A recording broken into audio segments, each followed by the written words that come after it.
Hello दोस्तों, आप सबका अमरीन पाठशाला में स्वागत है। आपकी अपनी हिंदी टीचर जो हमारा यूनिट 8 नाटक चल रहा है नेट जेआरएफ सीरीज के लिए सिंदूर की होली, इसका पार्ट 4 कर रहे हैं। इससे पहले हमारे पार्ट 1, पार्ट 2, पार्ट 3 हुए हैं।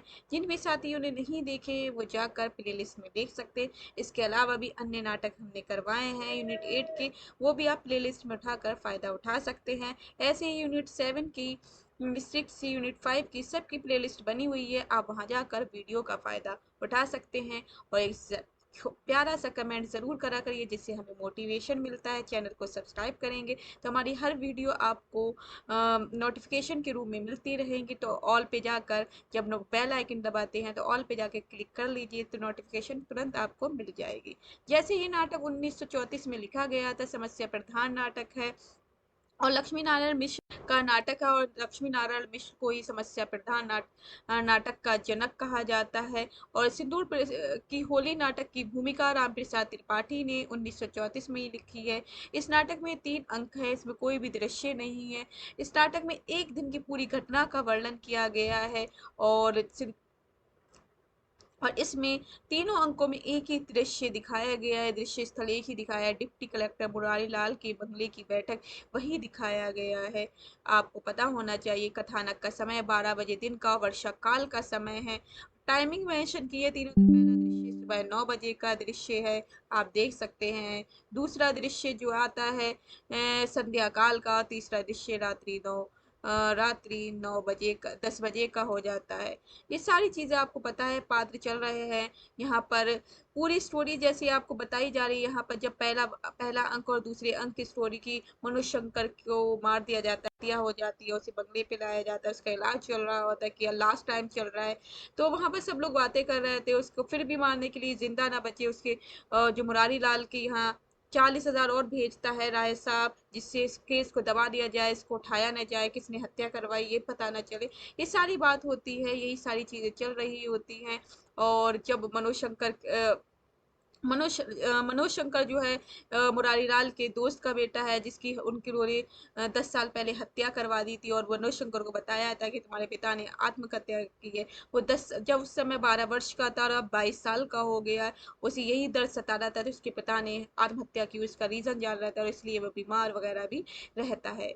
और यही पर ये दो पात्र, स्त्री पात्र दिखाए हैं, मनोरमा और चित्रकला।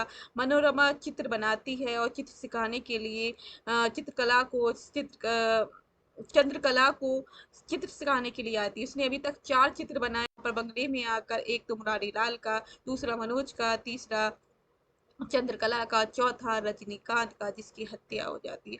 और रजनीकांत के चित्र के बाद वो कह देती है अब मैं कोई सा भी चित्र नहीं बनाऊंगी, ये अंतिम चित्र होगा। इसके बाद अपने कलम पेंसिल ऋषिकेश की गंगा में बहा दूंगी और मैं माला जपने लगूंगी।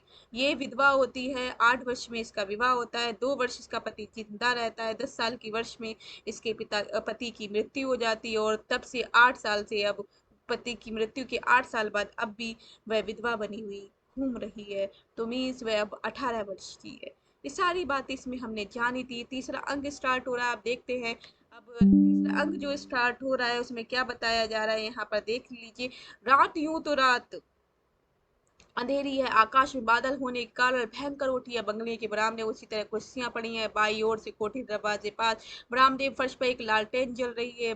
बड़े कमरे के किवाड़ उसी तरह खुले हैं। कमरे में बाहर की लालटेन का प्रकाश पहुंच रहा है। शेष कमरा अंधेरा है। माहिर अली चुपचाप बरामदे में आके की ओर बैठा है, सांस भी ले रहा है या नहीं पता चल रहा है। भीतर की ओर से मनोरमा का प्रवेश। मनोरमा लालटेन के प्रवेश में आंख खड़ी होती है। क्षण भर बाद बरामदे में निकल कर बाहर की ओर देखने लगती है। मनोरमा कहती है, अब यहाँ पर मनोरमा जो है चित्र बनाने के लिए जो आती है, विधवा है, बाल विधवा है, उसके बारे में बताया गया है। मनोरमा कहती है ओहो कितना देर है, आज की रात तो जैसे माहिर है। अरे सो गए क्या माहिर अली? नहीं सोया, नहीं सो नहीं रहा मनोहर। क्या कर रहा है? इस तरह बुलाने पर वे नहीं बोलते माहिर अली। आज की रात पड़ रहे हैं, किसी को बोलना नहीं चाहिए। यही बैठे बैठे झपकी आ गई। बड़ा डरावना सपना देखा। अभी अभी 2 काले आदमी जोर से सांस लेकर शैतान की तरह खौफनाक इससे भी ऊंचे, हाँ उससे भी ऊंचे, काले लंबे लंबे दांत, ओट के बाहर हो गए थे, बड़े बड़े बाल। ऐसे आदमियों को देखा है, हाथ उठाकर ऊपर से नीचे के धीरे धीरे खींचता है। यही मेरे सामने उतर मेरा हाथ पकड़ दाया हाथ आगे की ओर बढ़ा देता है, अपना सीधा हाथ, यही हाथ पकड़ कर खींचने लगा। मैं घबरा कर जाग पड़ा। मालूम हो रहा था जैसे इधर चारों ओर भूत घूम रहे हैं, इधर चारों ओर क्या घूम रहे हैं, भूत ही भूत घूम रहे हो। मनोरमा हूँ। माहिर अली, शायद उसे ले जाने के लिए दूत आ गए हैं, चला भी गया होगा। मैंने, क्या कह रहे हो? उसकी बोली बंद हो गई है, उस घर का चिराग आज बुझ गया, आज ही तक उसकी दुनिया का नाता था। बता रहे कि अब जो वो है वो मर गया है। तो अब कह रहे क्या कह रहे हो, मर गया है? एक आग नीचे उतर कर बाहर निकले। हाँ, क्या कर रही हो? उधर नहीं, उधर नहीं, इस अंधेरे में डर जाओगी, डर जाओ। कहाँ मानिए डर जाओगी, आप लोग तो कुछ मानती ही नहीं। उसे ले जाने के लिए दूत इधर से ही गए, उधर से लौटते वक्त झटके में पड़ जाना बुरा होता है। ऐसे मौके पर दूत लेने के लिए आए हैं। रजनीकांत के बारे में बताया गया है कि अभी तक उसकी सांसें चल रही है, लेकिन उसे लेने आए, यमराज लेने आए। मेरे लिए कौन रोने वाला है माहिर, अगर मैं मर भी जाऊं उनके विष में आए। उठकर की ओर देखते, कहाँ गई, किधर गई, आई, ये बोलती क्यों नहीं? मनोबा, कहो ना यही हूँ। माहिर अली, आप डरती नहीं हैं? मनोरमा, नहीं, किस लिए डरूं मैं? भला मुझे जिंदगी लेकर क्या करना है? वह देखिए आसमान की ओर लाल लूक फूटा है। ओ कितना बड़ा, सारा आसमान उजेला हो गया, मालूम हो रहा है मर गया। लौट चलिए, लौट चलिए। आहा। मनोरमा, क्यों शोर कर रहे हो जी? माहिर, उन सब के लौटते वक्त आप रास्ते में पड़ जाएंगी। मनो, अच्छा, तो अगर मेरी उन सब से भेंट हो जाएगी तो मैं उसे जाने न दूंगी, पकड़ कर रख लूंगी। मायरन, किसे? उसी रजनीकांत को। उसको किस तरह? मर जाने वाले को कभी किसी ने पकड़ रखा है? देखो, तंग न करो, जाओ, मुझे यहीं से खुले आकाश में नीचे रहने दो, मुझे कुछ नहीं होगा, तुम ना डरो। माहिर अली, अच्छा आप यहीं रहिए, मैं जाकर बैठूं, आगे ना बढ़िएगा, आगे बढ़ने। माहिर अली लौट कर बार में खम्भे के पास बैठता है। बाहर की ओर मनोशंकर और चंद्रकला का प्रवेश। चंद्रकला आगे बढ़कर कुर्सी पर बैठ जाती। मनोशंकर खड़ा होकर माहिर अली की ओर देखने लगता। आगे बढ़कर लालटेन उठा रहा, उसे माहिर अली के मुंह के सामने करते। मनोशंकर, अरे तुम रो क्यों रहे हो? माहिर अली घुटनों में अपना मुंह छिपाए, रोशनी नहीं, नहीं, लालटेन अलग रहा, लेकिन तुम रो क्यों रहे हो? दुनिया किस्मत की रोती है, मैं भी रो रहा हूँ। चंद्रकला, सीधे क्यों नहीं कहते, क्या बात है? चंद्रकला की, इधर राय साहब, भगवंत ने 40,000 दिया है साहब को। उधर अस्पताल खबर आई कि उसकी हालत खराब हो गई, मौत के वक्त का बयान लेने फौरन आई है। किसी तरह नोटों का पुलिंदा भीतर फेंक कर चले गए हैं, सीधा टेढ़ा यही की। और कहीं मैं रो रहा हूँ? चला घबराहट तेजी सांस लेकर कई बार सिर हिलाती, फिर वही एक बैठकर ऊपर छत की ओर देखने लगती। मनोज शंकर सन होकर धरती को देखता हूँ। 40 और 10-50 हजार की मृत्यु का मुआवजा तो ले लिया गया, अब कानून और व्यवस्था का अभिनय होगा। माहिर अली जी। मनोज शक्कर, तुम कब से इनकी नौकरी में हो? 15 साल हो गए हैं। मथुरा से मुरादाबाद, फैजाबाद गए, गाजीपुर गए, और इधर यहाँ। आप तो जानते ही हैं, 15 साल से नौकरी कर रहे हैं। कितने साल से मथुरा, अब यहाँ पर याद रखिए किस किस का नाम आया। मथुरा, मुरादाबाद और फैजाबाद, किस किस का नाम आया है? ये 3 नाम बताए गए हैं, इसमें आए हैं मथुरा, फैजाबाद, मथुरा मुराद, माँ से मथुरा, माँ से मुरादाबाद, और फिर फा से फैजाबाद। ये 3 नाम आए हैं, ध्यान रखिए, 3 नाम आए हैं। गाजीपुर गए और इधर आ गए, फैजाबाद और गाजीपुर, मथुरा, मुरादाबाद, फैजाबाद और गाजीपुर। आप तो जानते ही हैं मनोज, हूँ तुम्हारी तबीयत इस नौकरी से कभी। मैं अब तक मैं कभी चला गया होता, लेकिन मैं नहीं जा सकता। मैंने अपना हाथ जो कटा चुका हूँ, उसी डर से अब तक मैं यहाँ हूँ। कैसा हाथ कटा चुके हो? मैं, लेकिन यह देने पर तो फांसी पर चढ़ जाऊंगा। फांसी पर चढ़ जाओगे? जी हाँ साहब, तो यही कहते हैं, और इसीलिए मनोशंकर की ओर 10 वर्ष बीत गया, अभी किसी को पता नहीं चला कि मैंने कहाँ, कहो यहाँ कोई नहीं है। आप है ना, आ, आप ही से तो चुप हो जाता। माहिर, तुमने तो मुझे संदेह में, आज सवेरे ही तुमने कहा था उससे और कुछ। मेरा नहीं, नहीं, कोई सुबह नहीं, मैंने कभी। मनुष्य, नहीं, लेकिन तुम इस तरह कांप क्यों रहे हो?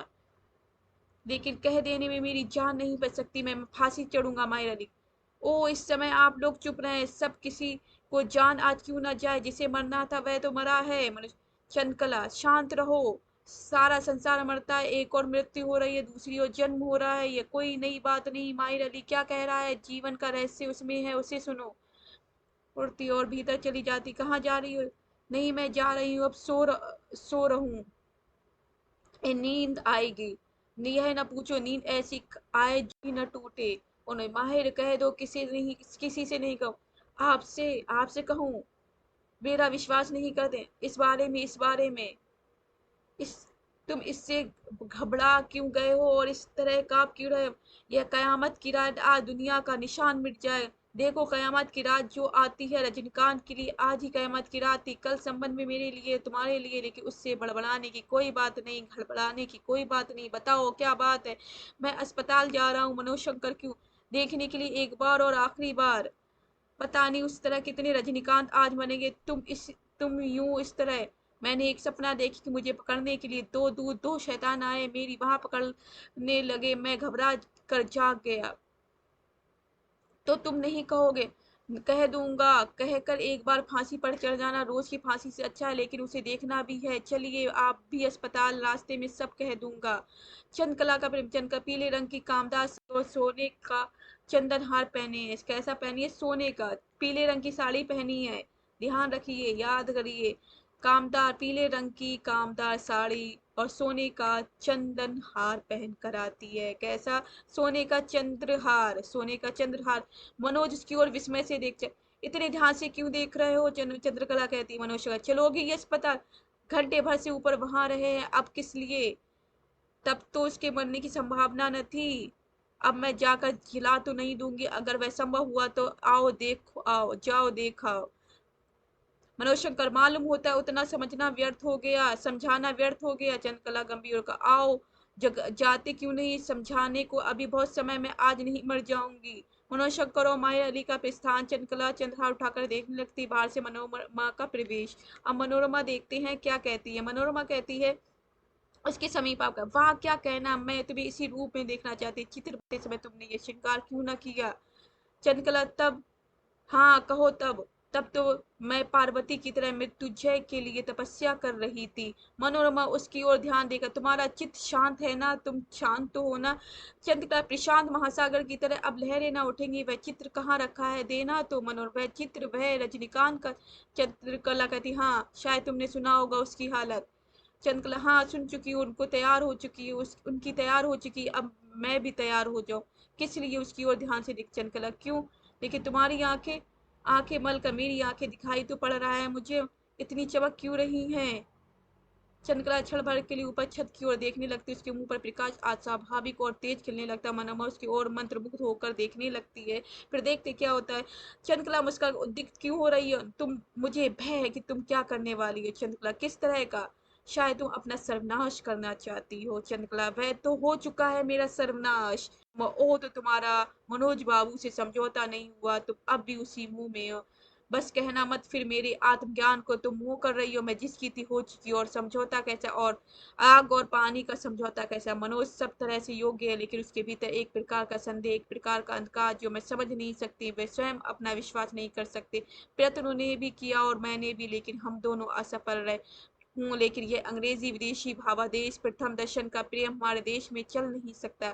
चंद्रकला, राम और सीता का, दुष्यंत और शकुंतला का, नल और दमयंती का, आज और इंदुमती का प्रेम प्रथम दर्शन ही हुआ है। स्त्री का हृदय सर्वद एक ही, क्या पूर्व, क्या पश्चिम, क्या देश, क्या विदेश, लेकिन मैं इस तरह अपनी सफाई न दूंगी। संभव मेरा ये काम स्त्री जीवन और समाज के विधान के नितान प्रतिकूल हो, लेकिन अब तो मैं मर चुकी हूँ, इसका मुझे दुख नहीं है और ना तो इसके लिए पश्चाताप करूंगी। मनोरमा, बहन मैं। चंद्रकला कहती, मैं सुनना चाहती हूँ, जो कुछ भी कहो कह लो, जो तुम्हें कहना है कह दो। मनोरमा, मुझे संदेह कि तुम विचार नहीं कर पा रही हो। चंद्रकला, मनोरमा, तुम्हारा आदर्श मेरे सामने, तुम 8 वर्ष की अवस्था से विधवा हुई और मैं आज 20 वर्ष की अवस्था में विधवा हो रही है। तुम्हारा निभ गया और मेरा नहीं निभेगा। ओठ पर उंगली रखकर, मनोरमा ओठ पर उंगली रखकर, लेकिन मेरा विवाह भी हो चुका था। तो विवाह तो मेरा भी हो गया। हजारों 2000 आदमी भोजन न कर सके, 10-20 बार शंख न बजा, थोड़े से मंत्र और श्लोक न पढ़े गए, यही ना? तब विवाह कैसे हुआ? मुस्कुरा, विवाह की कई प्रणालियां हमारे यहाँ पहले प्रचलित थी, अब जरूर रुक गई हैं, लेकिन खैर मेरा तो हो गया। जीवन की चिंता करने को बहुत कुछ है, एक भी रहेगा। मनोरमा, बहन सावधान होने की जरूरत है। तुम ऐसी बातें क्यों कर रही हो? उन दोनों का हाथ, चंद्रकला उन दोनों हाथों से पकड़कर, मनोरमा मैं तो विचार करना जानती हूँ ना थी, तुम्ही ने तो सिखलाया, और अब अधीर क्यों हो रही है? तुम्हारा आदर्श क्यों केवल तुम्हारा है, मेरा भी है। मुझे भी उसी आदर्श पे जीने, जैसे तुम विधवा विवाह बनकर जी रही है, वैसे भी मैं रजनीकांत की विधवा बनकर जीना चाहती। मेरा आदर्श तो वैधव्य और अपने बस की बात नहीं, लेकिन तुम क्यों अपना जीवन बिगाड़ रही है? मैं यही तो नहीं समझ पा रही हूँ, तुम क्यों बिगाड़ रही हो? मैं तो विधवा हो गई हो, मेरी विवाह हुआ था, लेकिन तुम्हारा तो विवाह नहीं हुआ। इधर देखो, मजबूरी मेरी ये भी है। तुम्हारी मजबूरी पहले सामाजिक और फिर मानसिक हुई, मेरी मजबूरी आराम से ही मानसिक हो गई। तुम इस पर विचार पड़ गई हो कि मेरा निर्वाह कैसे होगा। रोटी और कपड़े का प्रश्न को लेकर स्त्रीत्व का मर्यादा बिगड़ गई। हमारा स्त्रियों का निर्माण भी उन्हीं उपकरणों से हुआ जिससे पुरुषों का हुआ, लेकिन तब भी हम पुरुषों की गुलामी में सदैव चली आ रही हैं। हमारे भीतर कभी संदेह नहीं हुआ, ऐसा क्यों? पुरुष की चार हाथ की सेज ही हमारा संसारिक तक सीमित क्यों हो जाता है? बहुत इंपॉर्टेंट लाइन है कि पुरुष की चार सेज की खातिर ही हमारा संसार क्यों सीमित है। पुरुष ने स्त्री की कमजोरी को उसका गुरु बना दिया, और वह भी उसी परीक्षा में सदैव के लिए आत्मसमर्पण कर बैठी है। दूसरों की रक्षा से हम अपनी रक्षा नहीं कर सकी। दोनों हाथों से पकड़ कुर्सी पर की ओर लटक जाती। मनोरमा उसके पीछे जाकर उसका सिर संभालती। छोड़ दो, शरीर और मन इसी कमजोरी के कारण हम संसार के उन्मुख वातावरण से खींचकर दीवार के घेरे में डाल दी जाती। मनोरमा, ठहर जाओ, तुम्हारी छाती बड़े जोर से धड़क रही है और सांस भी तेज हो गई। नहीं नहीं, अभी नहीं उठे रो। चंद्रकला एक कुर्सी से उठकर इस दुर्बलता को आज निकालना होगा। मेरे हृदय में वह हंसी हंसी गड़ गई है, मुझे रोना नहीं है। अंगड़ाई लेकर बरामदे के नीचे उतर जाती। मनोरमा आगे बढ़ती। कहाँ जा रही है इस अंधेरे में? सूर्य को बुलाने, दीपक से तो यह अंधेरा नहीं मिटेगा। चलोगी तुम भी? चलो ना चलो। मनोरमा, अरे तुम्हें उन्माद हो रहा है क्या? चंद्र, अच्छी उन्माद क्यों होगा? मेरे भीतर आज चिरंत नारित का उदय हुआ है। मेरी चेतना आज मेरे चारों ओर फैल रही है, और तुम कहती हो मुझे उन्माद हो रहा है। मैं मैं आज अपने पैरों पर खड़ी हो रही हूँ। मुझे किसी दूसरे पुरुष की सहायता की जरूरत नहीं। रोटी और वस्त्र मेरी शिक्षा इतना हो चुकी है कि मैं अपना फिरमन कर लूंगी, और चिंता नहीं, मेरा वैधव्य अमर है। मैं विधवा बनकर जीना चाहती हूँ। मनोरमा कातरों का हाथ जोड़ती हुई, यहाँ आओ, और नहीं तो मैं रोने लगूं। चंद्रकला, तुम रोने लगो किस लिए? तुम्हें भी तो कुछ चाहिए क्या? बाबूजी ने 50,000 में कुछ चाहिए तो आने दो। बाबूजी के 50,000 में कुछ चाहिए तो आने दो। आगे बढ़कर बरामदे में जाती। इच्छा थी कि अंधकार में अपने अभिसार को चल दो, लेकिन नहीं, मैं तुम्हारे पास रहूंगी। तुम न रहो, रखो रहो। हम लोग अगर अपना रोना बंद कर सके तो हमारी मुक्ति हो जाए। मनोज मेरी ओर इस तरह देख रहे थे मानो चोर की ओर देख रहे हो, लेकिन मैं नहीं देखती मैंने चोरी कब की। कुर्सी पर बैठकर सिर के ऊपर से साड़ी हटा देती है। ओ, बड़ी गर्मी है, पानी भी नहीं बरसता। मनोरमा उसी ओर ध्यान देखती। अरे चंद्रकला, धीमी चोरी क्या है तुम्हें? सिर पर सिंदूर कैसा? मेरा विवाह हो चुका है। कहाँ? चंद्रकला, अस्पताल में। अस्पताल में? अरे चंद्रकला, क्या अरे अरे कर रही है? इसमें विस्मय क्या? मेरा प्रेमी वहां था। तुम जानती है मेरी सुहागरात है कितनी सूनी, लेकिन कितनी व्यापक। इसका अंत नहीं। मेरा पुरुष मुझे अपनी गुलामी में न रख सका, मुझे सदैव के लिए स्वतंत्र कर गया। मुझे जो अवसर कभी ना मिलता गया। मुस्कुरा के, इस तरह विस्मय में क्यों देख रही हो? मुझे तो काट मार गया, लेकिन क्यों? मेरी सिंदूर देखकर उन्हीं के हाथ में लगा है। सिर पर सिंदूर देखकर धरती की ओर देखने लगता है। वे तो बराबर बेहोश रहे हैं। चंद्रकला, हाँ। मनोज, तब अगर वे बेहोश थे तब तब होते तो शायद यह संभव न होता। अगर वे बेहोश न होते तब तो शायद यह संभव न होता। कमीरों का धीरज। मैं अपने साथ सिंदूर लेती गई थी। सरकारी अस्पताल की हालत तो तुम जानती, जैसे फिर बन रहता है रोशनी का और चीजों के पास। मैं एक लालटेन रखी थी, कोई कंपाउंडर उठा ले गया, मुझे मौका मिल गया। उनके हाथ पर सिंदूर रख कर मैंने लगा लिया। देखती नहीं कैसी सिंदूर की होली खेली गई है, कैसे सिंदूर की होली खेली। ओ चंद्र, क्यों व्यर्थ की चिंता कर रही हो? तुम्हारी भावुकता चंद्र, जैसे मैंने कोई विचारहीन काम किया। कई बार सर हिलाती है। मैं तो व्यर्थ की बहस न करो बहन, लेकिन शुभ दो फिर लेकिन तुम्हारा लेकिन मेरा विश्वास नहीं डिगा सकता, और यदि तुम न मानोगे तो कहना पड़ेगा तुम्हारा विधवापन निरर्थक है, कि लेकिन मेरा सार्थक रहेगा।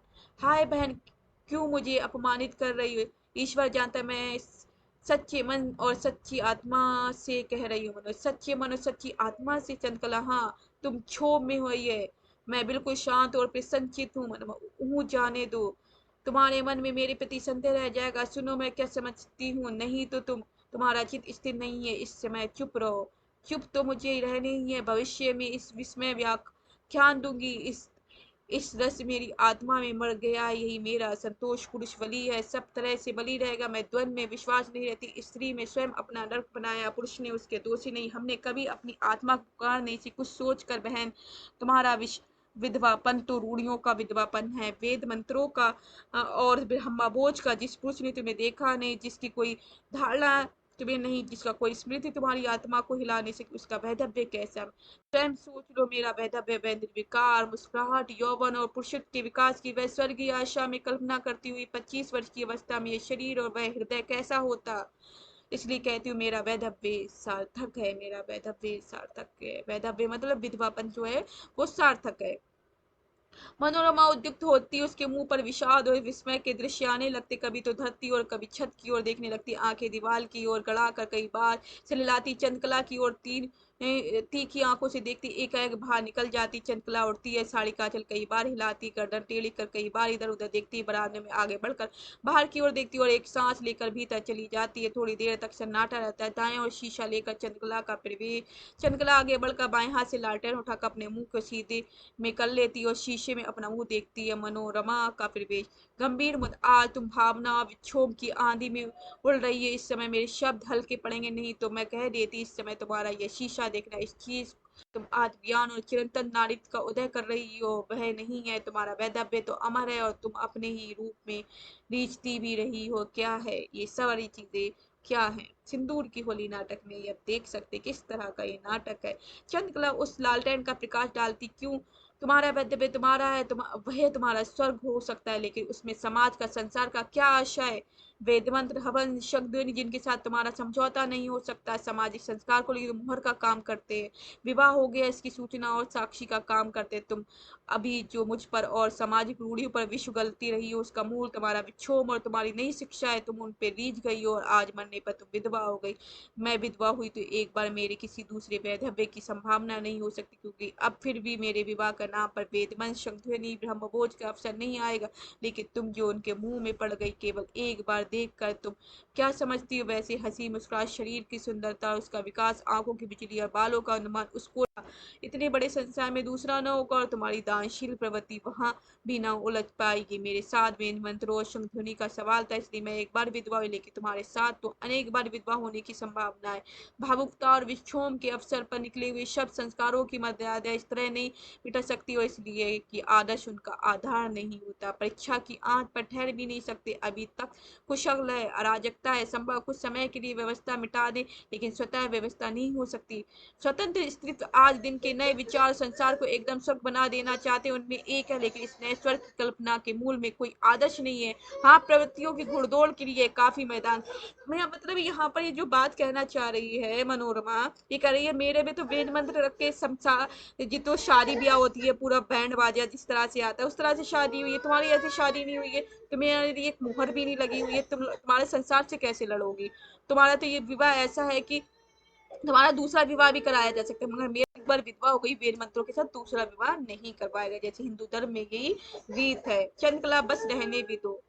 1 मिनट 1 मिनट 1 मिनट। हम्म हम्म। सॉरी बच्चों, बस 1 मिनट।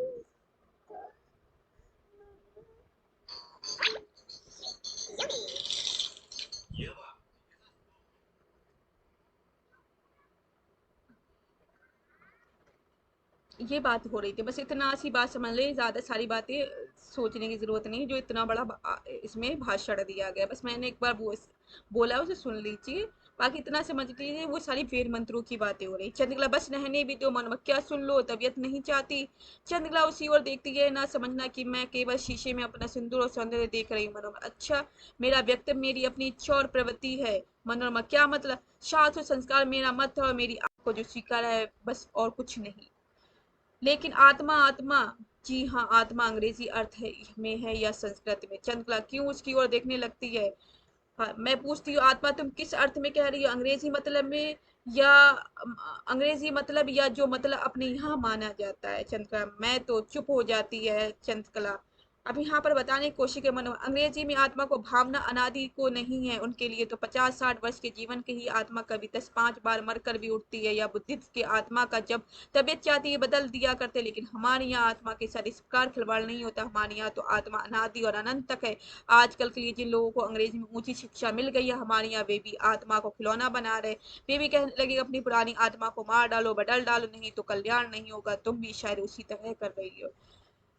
चुप भी रहो, चंद्रकला कहती घबरा कर, चुप भी रहो, ये सारी बातें मत करो। मनोरमा आ गया समझ में? मैं समझना नहीं चाहती। नहीं नहीं, मुझे नहीं समझूंगी नहीं, लेकिन यही तो सच है। यही बात बोलना चाहिए चंद्रकला। मैंने कह दिया चुप रहो, मनोरमा हूँ। अब मनोरमा कहती अब जब कभी भाग्य में फिर भेंट होगी तो समझ जाएगा, भगवंत के 50,000 के लिए प्रायश्चित कौन करेगा, साथ ही साथ वह भी हो जाएगा। कुर्सी पर चुप हो जाती है मनोरमा। उसके पास जा खड़ी होती है। बाहर मोटर आने की आवाज होती। चंचला चौकर होती है और अपने सिर पर साड़ी अच्छी तरह से ढक लेती है। मनोरमा हटकर भीतरी कमरे में चली जाती। मुरारी लाल का प्रेम मुरारी लाल का चेहरा उतरा हुआ होता, आंखें कठोर रही, चारों घूम कर देखता है। चंद्रकला। चंद्रकला धरती की ओर देख रही। मुरारी लाल कुर्सी के आगे की ओर खींच कर बैठते और उसकी ओर आंखें गड़ाकर देखने लगते। नहीं सुनाई पड़ता।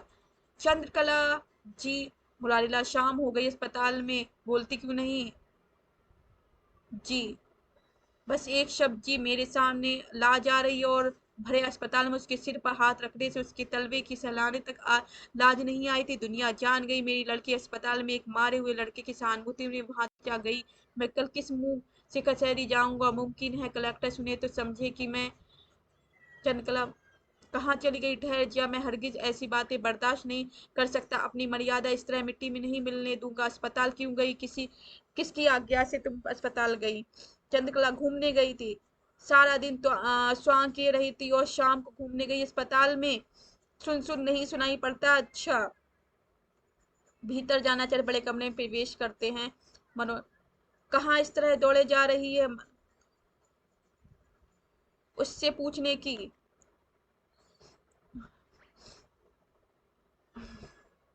मनो शांत होजिए, क्रोध शांत करिए, नहीं तो कोई और अनर्थ हो जाएगा।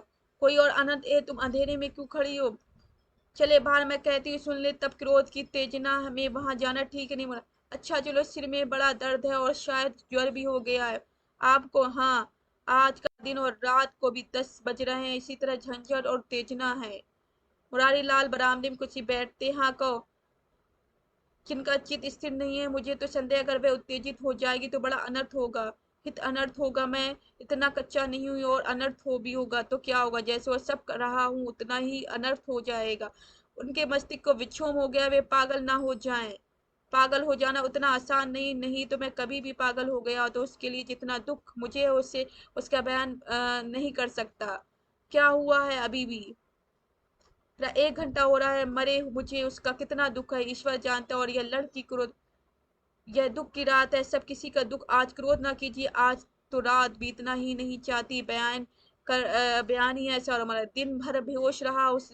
उसे होश भी हुआ तो थोड़ी देर के लिए, रात को नहीं। बयान उसी समय ले लिया गया होता।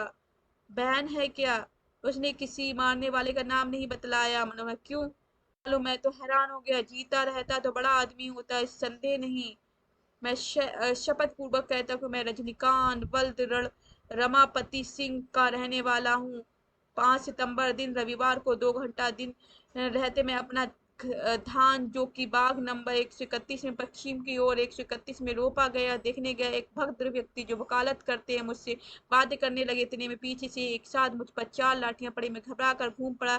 जो मदर मुझे बातों में फंसाए हुए थे उछल कर कई आदम पीछे हट गए और बोल उठे मार डालो। अब क्या देखते हो? मैंने देखा 8 आदमी लाठियों के साथ खड़े, एक ही हाथ में 8 लाठियों के ऊपर उठी और मुझ पर पड़ी।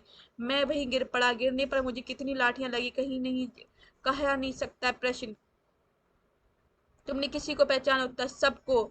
नाम बतलाओ। नाम बतलाना मैं नहीं चाहता। मेरे परिवार में केवल दोस्त नहीं है, कोई बच्चा भी नहीं है। मेरे परिवार की सारी आशाएं मेरे साथ जा रही है। मैं नहीं चाहता कि दूसरों की आशाएं भी अपने साथ ले जाऊं।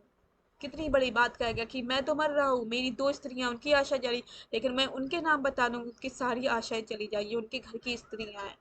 कितनी बड़ी बात कह जाता है। बहुत इंपॉर्टेंट कथन है ये। इसके बाद मैं उनके मुंह की ओर देखा। उसकी आंखें बंद गई और मुंह पर मुस्कुराहट आ गई। डॉक्टर ने आगे बढ़कर उसका हाथ पकड़ा और कह दिया कि नाड़ी बंद हो गई। मनोज और माहिर अली का प्रवेश। माहिर बरामदे के नीचे खड़ा, मनोज आगे बढ़कर मुरारी लाल की कुर्सी सामने खड़ा होता। मनोज, तो उन्होंने आत्महत्या नहीं की, आपने उन्हें मरवा डाला? चौंक कर सन होकर मनोज की ओर देख ले। मैंने? कौन कहता है? आपने आपने उन्हें मरवा डाला। सबूत चाहिए तो माहिर खड़ा है। खून करने में उसने भी आपकी मदद की थी। माहिर, तुमने? उसने खून का सूखा हुआ पेड़ हरा हो गया है। अपने आप मित्र को भांग पिलाकर नाव से नदी में ठेल दिया था। मैं भांग पिलाई थी और नाव से नदी में गिरा दिया था, केवल 8,000 रुपए बचा लेने के लिए। आप उस समय भी डिप्टी कलेक्टर थे और माहिर आपका तब भी मुंशी था। उसी रुपए से आपने यह मोटर ली और गांव पर एक बंगला बनवा लिया। 8,000 रुपए के खातिर तुमने मेरे पिता को मरवा दिया। ये बात कौन कह रहा है? ये मनोज का। मुरारी लाल कुर्सी पर गिर पड़ते हैं। मनोरमा वहीं बैठ जाती है। मनोज शंकर आगे बढ़कर मुरारी लाल का दाया हाथ जो कुर्सी के नीचे की ओर लटक गया तो उसे संभाल कर कुर्सी पर रखता है। मुरारी लाल मनोज धीमे स्वर और हाँफते, मैं बर्बर प्रायश्चित करता रहता हूँ। तो तुम्हें मैंने अपने सारी चित्राशाओं का, तुम जानते हो मेरा विवाह जैसा तुम्हारे साथ मेरी इच्छा की चंचला से तुम्हारा मैं सब और से अभागा था। मनोज शंकर, आपने स्वीकार कर लिया, मेरी आत्मा का बोझ उतर गया। अब मैं आत्मघाती पिता का पुत्र नहीं हूँ। मेरा पिता ने आत्महत्या नहीं करी थी। ओ, मैं क्या था? इसी चिता में मेरा स्वास्थ्य बिगड़ गया, मानसिक बीमारी हो गया। बराबर रात को मैं उन्हें स्वप्न में देखता था और सारा दिन उसी स्वप्न की भावना में पड़ा रहता। पढ़ाई में भी कभी मेरी तबीयत नहीं लगती। किसी तरह विषय तैयार कर परीक्षा पास करता गया। यही बात अगर पहले मार्च आज में 5-7 वर्ष पहले मेरा जीवन इतना नीरस न होता। मुरारी लाल मनोज, मैं अपना सब कुछ तुम्हें दे रहा हूँ, मुझे क्षमा कर दो। एक लड़की थी, वह भी नहीं संभल सकी। नहीं नहीं, आप मुझे प्रसन्नचित और निरोग आत्मा के साथ संसार से में जाने दीजिए। मैं अपने लिए स्थान खोज लूंगा। आपसे कुछ लेना, आपकी प्रत्येक वस्तु जो आपकी किसी स्मृति में, उसे खून के धब्बे लगे हैं। मुरारी लाल उठकर, नहीं नहीं, कोई और बुराई प्रायश्चित से मिट जाती है। मेरा प्रायश्चित पूरा हो गया। संसार में स्थान खोजने निकलो, उसी स्थान को भर दो। चंचला का विवाह तुम्हारे साथ हो जाए, बांसुरी बजाते हुए सुख से रहोगे। तुम्हें किसी तरह का अभाव नहीं रहेगा। मेरे पास इतनी संपत्ति है कि मनोज शंकर विचार में पड़ जाता है। चंद्रकला का प्रवेश। चंद्रकला वही कामदार साड़ी और चंद्रहार पहने, इस समय उसका सिर खुला है, साड़ी केवल पीछे की ओर जूड़ा ढका है। मनोज शंकर उसकी ओर देखकर जैसे कांप जाता है। उसे सिर के आगे बढ़कर देखता है तो पीछे हटकर दीवार के सहारे खड़ा हो जाता है। मुरारी लाल उसको देखकर पहले से क्रोध लाल उठते, फिर सर थाम कर कुर्सी पर बैठ जाए। मुरारी लाल, चंद्रकला चंद्रकला, जी हाँ कहिए, जो कुछ मन में आए उसे बार तो वह कहकर नहीं, संकोच में कह नहीं सकी, लेकिन अब संकोच छोड़ना होगा मुझे। अपनी मर्यादा के भीतर जो कुछ चाहे मुझे पूछ ले आज। मेरी मर्यादा तो तुमने बिगाड़ दी और तुम कहीं का नहीं छोड़ा, लेकिन मैं तो सदैव आपके लिए प्रायश्चित करती रही हूँ। इतने बार इनके बाप की हत्या आपसे हुई और उसका बदला ये लेते रहे मुझसे। बार बार मुझे ठोकर मारकर अस्पताल में सो गई थी। जैसा कि आप देख रहे हैं मेरे सिर पर ये सिंदूर 50,000 का प्रायश्चित है। आपने मुझे पैदा किया था, मैं विश्वास करती हूँ मेरा कोई भी काम ऐसा नहीं हुआ जो कि आपके लिए। नरमा वह खड़ी होकर खंबे पे सिर रख देती है। मनोज को कुर्ते के नीचे से बांसुरी निकाल कर ओट पर रख लेता है। मनोरमा वहीं खड़ी होकर खंबे पर सिर रखती है। मनोज कुर्ते के नीचे से बांसुरी निकाल कर ओट पर रख ले। मारी लाल, टूंदे खड़े, तुम इस समय बांसुरी बजाओगे? इस समय बजा दूंगा। आप लोग आज जाए। मुरारी, मेरा सर्वनाश हो गया, तुम व्यंग्य कर रहे हो। पड़ोसियों का प्रतिफल मिलता है ना, मेरा और रजनीकांत का सर्वनाश भी तो तुमने ही करवाया है। मुरारी, तुम सब मिलकर उसका फल देना चाहते हो। हम लोग सब इसके लिए कोई प्रयत्न नहीं किया। सचित कम जो चाहते हो कर डालते, उससे हम किसी को दोष नहीं देते। मुरारी लाल, चंद्रकला चंद्रकला जी बोलती है। मुरारी लाल, अब क्या होगा? आपने कृपा कर मुझे शिक्षा इतनी दे दी, अपना निर्वाह कर सकूंगी। तुम यहाँ रहना भी नहीं चाहती? नहीं, यहाँ रहने से मैं आपके लिए, आपके मर्यादा के लिए कलंक होगी, और यहाँ से हट जाने पर आप और पिता के घर पर रहना अब तो उचित भी नहीं है। मैंने सपना देखा था कि मैं कहता था कि आज कयामत की रात। मनोरमा, मनोज शंकर और मनोरमा दोनों साथ साथ बोलते हैं, हाँ आज कयामत की रात है, आज कयामत की रात है। अब यहाँ पर ये बताया गया अंत में, जो मनोरमा है वो भी यहाँ नहीं रहना चाहती, कहती मैं यहाँ से चली जाऊंगी, जिससे यहाँ, लेकिन मैं अपना वे बचाती रहूंगी, मैं किसी और से शादी नहीं करूंगी, मैं रजनीकांत की विधवा हूँ। तो ये सारी बात कहते हैं, और यहाँ पर मनोज शंकर के पिता का भी, हत्या का भी राज खुल जाता है कि ये जो हत्या करवाई थी उसे मारा था 8,000 रुपए के लिए। किसने मारा था आपको पता है? मुरारी लाल ने ही मारा था। ये यहाँ पर पूरी कहानी का अंत हो जाता है। और मुरारी लाल और चंद्रकला भी अपने वैधव्य को बचा लेती है। तो यहाँ पर कहानी का अंत होता है, नाटक अंत हो जाता है। आपको आशा ये नाटक बहुत पसंद आया होगा, नाटक समझ में आया होगा। ज़्यादा मेन बात है कि समझ में आने की ज़रूरत है। इसमें स्टोरी क्या थी वो आपको पता चल गई, सारी चीज़ें समझ में, करेक्टर पता चल गए। यही मेन चीज़ें होती हैं जो आप जब एग्जाम में बैठते हैं तो यहाँ से क्वेश्चन एलिमिनेट कर पाएंगे। इसलिए नाटक पूरा पढ़ने की बहुत ज़्यादा ज़रूरत होती है। इसलिए नाटक ये मैंने आपको पूरा पढ़कर समझा दिया है। कमेंट करिए, सब्सक्राइब करिए और वीडियो को ज़्यादा से ज़्यादा शेयर करिए। ऐसे ही हम अगले नाटक को लेकर प्रस्तुत होंगे। तब तक के लिए bye bye, take care, have a nice day. जहाँ रहें खुश रहें, आबाद रहें। जय हिंद, जय भारत।